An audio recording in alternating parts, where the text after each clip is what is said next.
ये आपका अंग्रेजी विषय का पेपर होने वाला है। किस विषय का पेपर होने वाला है? अंग्रेजी विषय का पेपर होने वाला है। ये पेपर आपको 20 तारीख को लगेगा ना।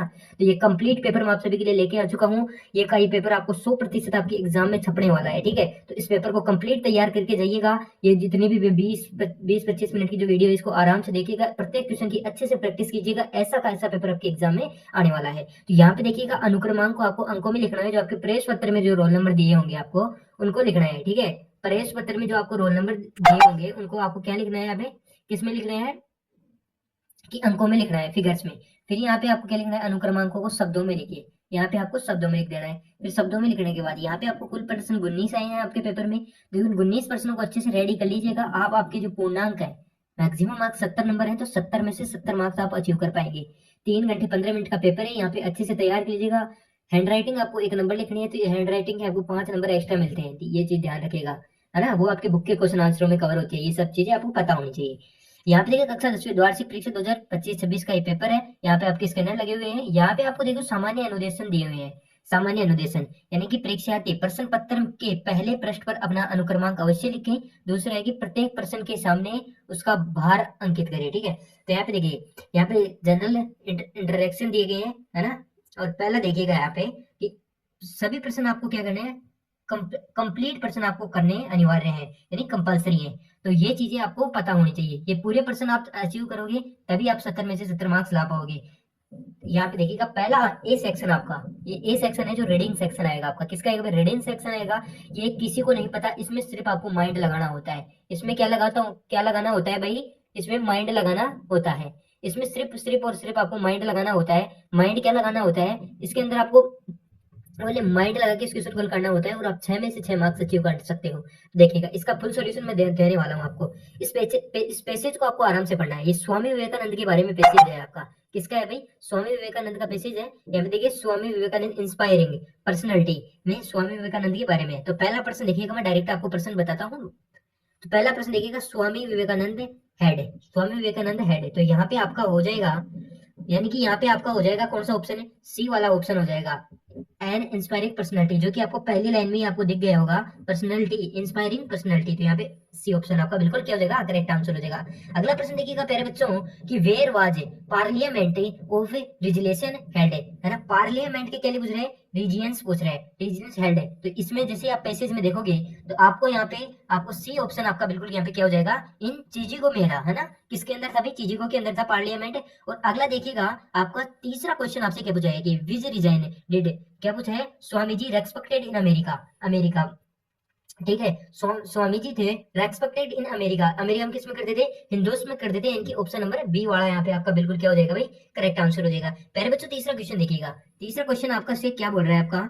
तीसरा क्वेश्चन कंप्लीट हो गया। चौथा क्वेश्चन देखिएगा क्या बोल रहा है कि which of the following qualities did, यानी कि स्वामी विवेकानंद कौन कौन सी क्वालिटी को फॉलो करता था? नॉलेज, अर्थलिस्ट एंड वेस्टेज कल्चर। तो बिल्कुल ये करेक्ट बात आपकी। ब्रोथ वुमन स्पिरिट, ये आपको कैसे पता चलेगा? जब आप पैसेज पढ़ोगे ना तब पता चलेगा। तो यहाँ पे आपका कलरफुल है पर्सनैलिटी, तो ये भी था ना। तो यहाँ पे आपका डी वाला ऑप्शन बिल्कुल क्या हो जाएगा? करेक्ट आंसर हो जाएगा ऑल ऑफ दिस। अब देखिएगा प्यारे बच्चों, आपको पांचवा है ना, पांचवा क्वेश्चन, इसको सोल्व करते हैं। ये बड़ा ही शानदार क्वेश्चन है। इस क्वेश्चन में आपसे क्या बोला है? इस क्वेश्चन में आपसे बोला है कि choose the opposite, choose the opposite word.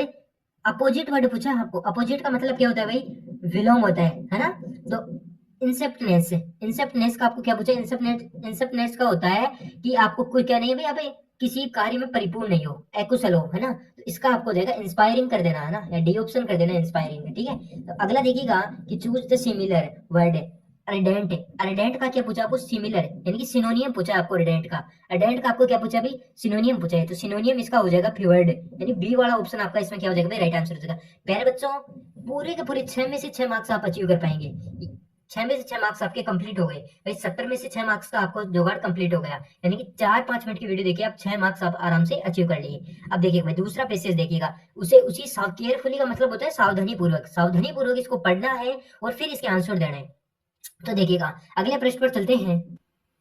तो आगे आपका पैसेज इस प्रकार होगा और इसके अंदर आपको वो क्वेश्चन दिए गए हैं। इसके अंदर आपके ऑप्शंस नहीं है ना। वो 4 ऑप्शंस थे ना, वो ऑप्शन नहीं है। यहाँ पे आपको 4 ऑप्शन नहीं मिलेंगे, ठीक है। तो विदाउट ऑप्शन के आपको यहाँ पे करना है। ये बिल्कुल आसान है, ये बिल्कुल उससे भी आसान पैसेज पड़ता है। यहाँ पे देखिएगा, since when has been purchased that one should do one duty, है ना, वन ड्यूटी। तो इसका आपको आंसर लिखना है, ठीक है। इसको क्या लिखना है भाई, आपको इसको आंसर लिखना है। अब ये आंसर आपको कहाँ मिलेगा, जब आप पैसेज को आराम से पढ़ोगे। पैसेज को आप एक बार नहीं 2 बार पढ़िएगा और डायरेक्ट आप यहाँ पे आंसर भी चूज कर सकते हो, उसमें गलती होने के चांस होते हैं। तो इसका आंसर मैं आपको बता देता हूँ। इसका आंसर आएगा सिंस, यहाँ पे आपको लिखना है सिंस, SINCE, सिंस, वेकेड, VEDIC, वेकेड, टाइम्स, TIMES। तो यहाँ पे आपका ये वाला आंसर हो जाएगा। अगला प्रश्न देखिएगा कि who has purchased about duties without expression in the Bhagavad Gita. Bhagavad Gita के अंदर बताया गया है, तो ये आप कर दोगे, है ना, ये आप कर दोगे। ये सब इसके अंदर मिल जाएंगे आपको। हु वाज रिटन द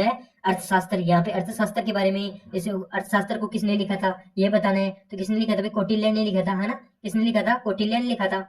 और आपका जो चौथा क्वेश्चन है, तो कौटिल्य, कौटिल्य लिख देना इसमें। Who was according the Kautilya, ये इसी कौटिल्य ने लिखा था, ठीक है। Should one behave with the neighbours, neighbours का मतलब होता है पड़ोसी, है ना। तो और अगला क्वेश्चन है return the fundamental rights methods here. अगला प्रश्न है आपसे पूछा एग्जाम्पल का, क्या पूछा है भाई आपको, फाइंड द मीन्स, यानी कि सिनोनियम पूछा है। यहाँ पे आपको मीन्स भी लिखकर दे सकता है। तो एग्जाम्पल का मीन्स क्या होगा पता आपको, इंसर्टनेस होगा। इंसर्टनेस की मीनिंग क्या होती है, INSTANCE, इंसर्टनेस। और आपको पूछा है एक फॉर्मर की, तो फॉर्मर की क्या बताना है भाई आपको, अपोजिट बताना है। तो अपोजिट क्या होगा, यहाँ पे LATTER, यहाँ पे क्या हो जाएगा भाई, लेटर हो जाएगा। अब देखिएगा आपका सेक्शन बी क्या कहता है। सेक्शन बी आपको अच्छे से पढ़ना है और अच्छे से करना है, इसमें भी आपको ज्यादा कुछ नहीं करना है। ये आपके कितने मार्क्स हो गए भाई आपके, ये शायद ये पैसेज भी आपके